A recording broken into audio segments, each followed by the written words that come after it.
Hi guys, welcome to my vlog. For today's video, mga idol, mag-harvest tayo ng lubi-lubi. So tara, wag na natin patagalin pa. Samahan nyo ako, let's go. Nandito tayo ngayon mga idol sa likod ng bahay dahil dito nga nakatanim yung mga puno ng lubi-lubi o nyog-nyogan kung tawagin. Bali, itong punong to ay kalahi nga siya ng mga pig. So, kapamilya siya ng mga pig tree. So ayan, sariwang-sariwa. Umpisa na natin mag-harvest. Ayan, fresh na fresh. Nakita nyo naman mga idol. Ang lusog-lusog ng usbong at talbos nitong lubi-lubi nga kung tawagin sa amin sa Bicol yan. At napakasarap nitong gulay na to, lalong-lalo na sa ginataan. Napakaraming usbong at talbos ngayon, kaya naman nag-harvest tayo dahil masasayang kapag gumulang, hindi na natin mapapakinabangan. Kailangan kasi mga idol habang talbos pa siya o saktong-sakto yung puno ng lubi-lubi na nag-usbong, dapat kunin na natin agad para yun nga hindi na gumulang pa at yun yung tamang-tamang pang gulay. Ito na nga yung ating final harvest. Grabe, panalo. Ang dami-dami nating na-harvest na talbos ng lubi-lubi o nyog-nyogan. So tara mga lods, samahan nyo ko dahil magluluto tayo ngayon ng ginataang lubi-lubi with tulingan. So what's up mga idol, nandito tayo ngayon sa palengke dahil bibili tayo ng isda at nyog. Then magluluto tayo ng ginataang isda. Yan mga lods, bali bumili tayo ng dalawang nyog.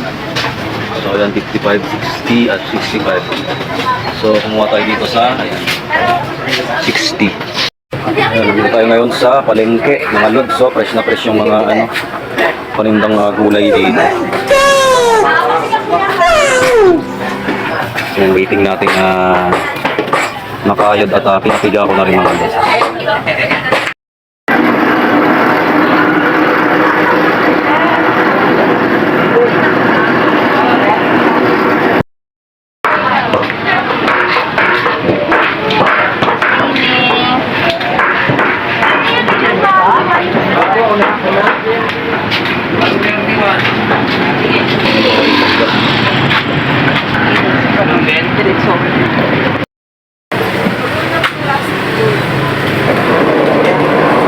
Palengke mga lods, dahil bibili na tayo ng isda. Sariwa yung mga tindang isda nila ate. Magkakatabi yan, fresh na fresh yung mga isda nila. Galunggong, babaeng galunggong, ibon. Anong isda na nga ito? Bilong. Ha? Bilong-bilong. Bilong-bilong, ayun malapad, masarap din yun. Tapos meron silang mayamayang, emelda. Tulingan, bili tayo ng tulingan mga lods. Bangus, talapia, ayun. Pusit. Bili tayo ng tulingan mga idol. Then magagata tayo mga lods. Gataang, ayan, tulingan sa lubi-lubi. Ayan, panalo-panalo mga lods, oh. So yummy, ayan. Ginataang tulingan sa lubi-lubi mga idol. Ayan, luto na. Ang bango-bango, ang sarap-sarap. Tara mga idol, kain tayo. Oh my God! Ang sarap ng ulam natin for today mga lods. Ayan, may kanin na tayo. Magkakamay tayo malala mga idol. Kain tayo mga lods. Ay, maglagay lang ako ng ulam. Ito panalo to mga idol. Lubi-lubi kung tawagin sa amin sa Bicol.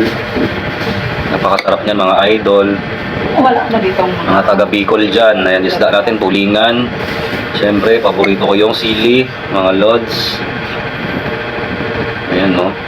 Wow.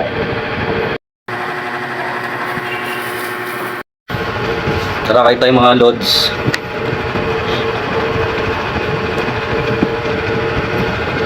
Lubi-lubi vegetable. Panalo mga idol. The best talaga itong kalbos, usbong ng lubi-lubi.